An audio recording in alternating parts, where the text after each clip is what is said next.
Boom! Basag. Wow. Woo! Tinding sikat ng araw ngayon dito, guys.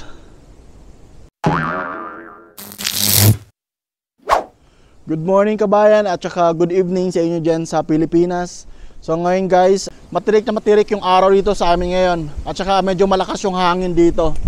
So ngayon guys, kahapon kasi nag-snow dito sa amin ng malakas. Tsaka buong araw nag-snow dito. So ngayon, andito na yung si Haring Araw. Ayan, tirik na tirik yung araw dito sa amin ngayon. Maliwanag na maliwanag, di ba?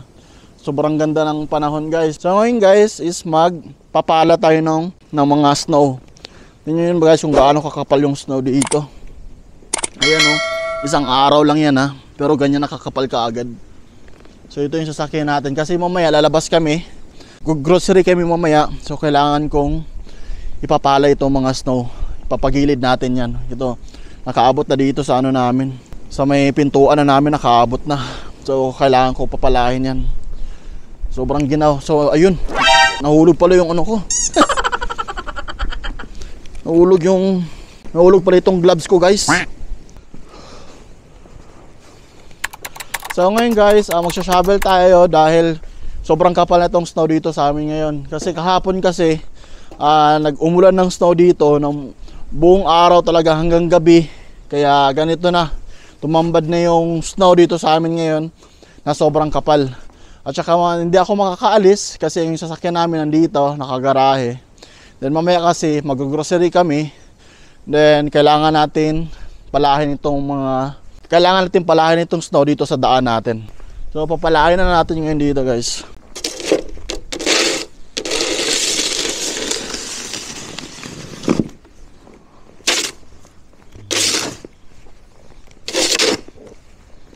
At saka medyo malambot lang din naman tong snow ngayon guys. Dahil kasi kahapon na naman ito nag-snow dito. Ganito naman kakapal ang snow dito sa amin ngayong January guys.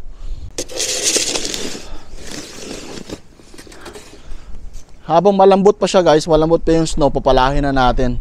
Kasi pag once na papaliban mo siya ng 2 to 3 days, titigas tong snow, mahirap na siya palahin.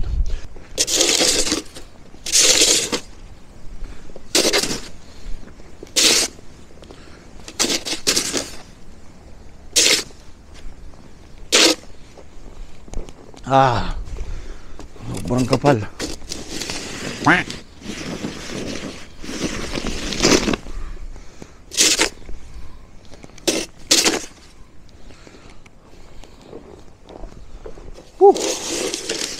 Hindi biro yung magano guys, tumira sa may snow.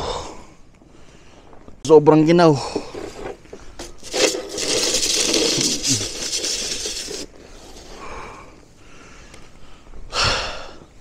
Woohoo!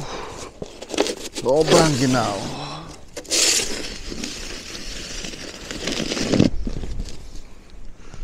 Kahit sabihin natin merong araw ngayon guys, pero hindi.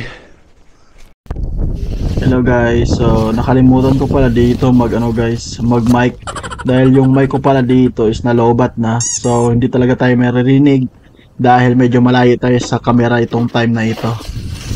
So habang nagpapala ako dito guys, sobrang ginaw itong time na ito guys. As in magginaw talaga dahil negative 15 at saka feels like negative 28 ito guys itong time na ito. At saka January 12 to 2025 itong araw na ito guys. Sa pag shovel ko dito sa mga snow. As in sobrang ginaw talaga ito guys. Kaya kailangan ko talagang isa-shovel itong mga snow dito. Dahil pag hindi natin to ipapala, as in mga ilang araw, once na umulan naman ng snow, nakakapal kasi yung snow dito sa amin. So mahihirapan kami mag-park dito sa parking lot namin pag once ipapasok na yung sasakyan. Dahil sobrang bilis kumapal yung mga snow dito pag once na umulan talaga.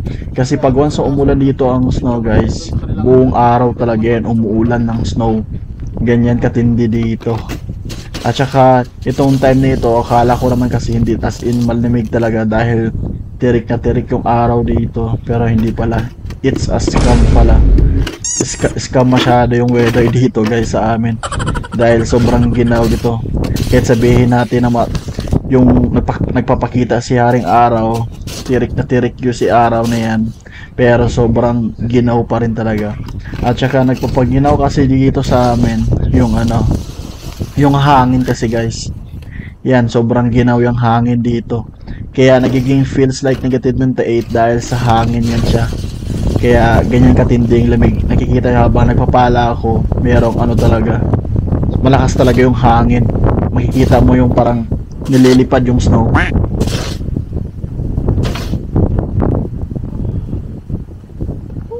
Dito na part guys, merong matigas dyan na snow guys dahil hindi natin napala yan. Kaya ayan, nahihirapan ako sa pagtanggal ng snow dyan. Dahil medyo yung part na dyan medyo matigas. Then na naman, nilagyan naman ng panibagong snow. Kaya yan nakukuha lang natin is yan yung kahapon na snow. Meron dyan matigas kasi na part kaya hindi natin talaga na talaga nakukuha. So, ganyan katindi yung snow dito guys. Sa una, maganda lang siya tingnan, maganda lang siya hawakan. Pero pag once na tumagal ka dito, naku, baka mapasabi ka na lang na sana ba yung matinding init sa Pilipinas. Siguro, mamimiss mo din talaga yung tindi ng init dyan sa Pilipinas. Dahil alam, di ba, Pinoy naman din tayo. Lumaki tayo sa ganyang weather talaga dyan na mainit. Pero dito, ayan, medyo nagmamanhid na yung mukha ko dito guys. Sobrang ginaw. Kaya ayan, nagmamanhid na yung mukha ko dyan. Dahil sobrang na talaga, sobrang as in malamig na malamig talaga yan. Kita nyo guys yung hangin. Nakikita nyo sa background, narinig niyo sobrang ginaw yan guys. Kaya yan yung nagpapapaginaw dyan, yung hangin na yan.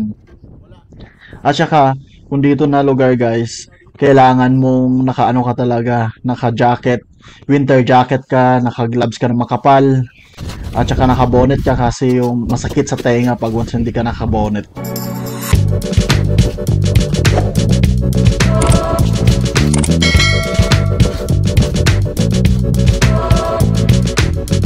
So dito na park guys sa right side, natapos na natin.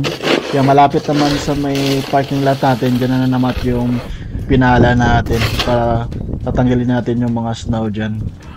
Kasi minsan kasi guys, nagsaslide yung yung tire ng sasakyan natin. Kahit sabihin natin na 4 season yung tire ng sasakyan natin, pero kailangan pa rin natin mag-ingat.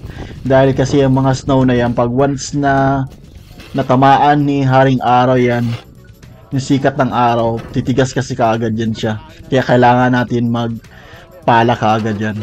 So dito na naman guys, dito naman ako nagpala malapit sa may hagdanan namin. Kasi dito kasi kami dumadaan sa likod kasi nandito yung mga sasakyan namin. Yung sasakyan ni Feby at saka yung sasakyan namin. Ayan guys, oh, sobrang kapal yung snow dyan. Nakaabot dyan sa may namin, pintuan namin. Sobrang kapal yan. Kanina kasi umaga, pag once na pagbukas ko, bumungad kagad yung snow dyan sa may namin.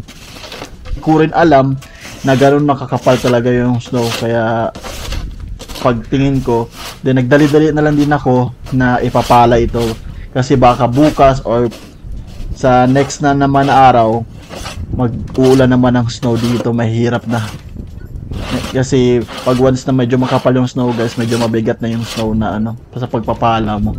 Kaya habang pa lang, medyo konti pala yung kapal ng snow, tatanggalin na natin siya. Pumasok na yung snow dyan banda sa amin sa may pintuan.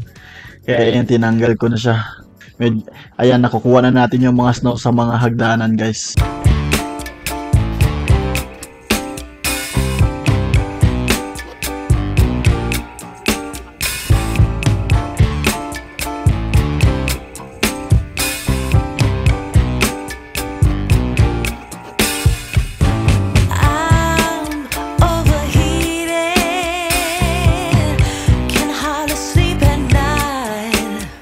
Kaya ito guys, medyo okay na yung natin, yung daanan ng sasakyan natin. Nalinis na natin. Sobrang lakas ng hangin dito.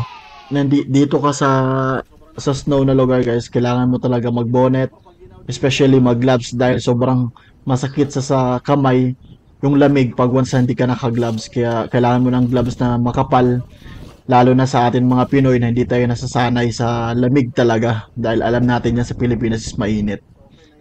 Ayan, kung ang init, makakaya natin dyan, magpayong lang tayo, okay na. Dito, hindi talaga. Hindi mo kailangan mag-ano dito. Dapat naka-winter jacket ka, naka-boots, at saka naka-pants ka, at saka especially yung tenga mo, yung mga malalambot na skin, yun ang titirahin ng snow sa'yo.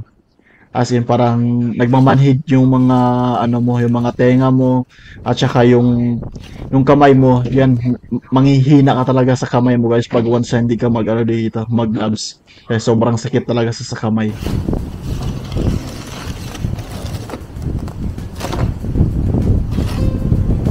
So ayan guys, yung kanina nagbubundok yung mga snow dito. So ayan yung sasakyan natin. Ngayon wala na. Importante makakadaan yung sasakyan natin dito. Dito lang kasi na part banda yung nagbubundok na snow. Kaya yan o. Yan o, sobrang kapal ng snow na nipala natin. Yung isang sasakyan, nandun yung isang sasakyan. So wala na yung nagbubundok na snow dito. Kasi yung nakaraan kasi, itong sasakyan namin, na-stuck ito sa may snow. So sobrang kapal ng snow, na-stuck yung tire. Hindi makakadaan yung sasakyan. Kaya nahihirapan tayo sa pagpapala nung time na yon. Kaya ngayon mas better na nagpapala na tayo ng una before ilalabas itong sasakyan, kasi di na natin gusto maulit kung ano nangyari yung nakaraan sa may sasakyan natin. Yan, kita nyo guys, tirik na tirik yung araw, pero sobrang ginaw dito, sobrang mahangin. Ayan, puting puti yung paligid namin dito guys. Tsaka ito na yung dinadaanan namin. Yan, tinanggal na din natin yung snow. Hindi kaya kagaya kanina, sobrang kapal ng snow dito. Paglabas mo pa lang dito sa pintuan, bumungad na agad yung snow dito sa labas. Sobrang kapal. Kaya yun, tinabi na lang muna natin. At saka ipapakita ko lang sa inyo guys, ano ba yung weather dito sa amin, kung ilan ba yung temperature ng weather namin dito. So ganito siya kalamig dito sa amin guys. Ayan guys, so Willow Lake negative 15, feels like negative 28. Oh my god. Diba? Walang halong scam yan guys. So hello guys, dito ko na lang tatapusin yung aking video guys. Please subscribe and please click the bell notification button para lagi kang updated sa mga upload videos ko guys.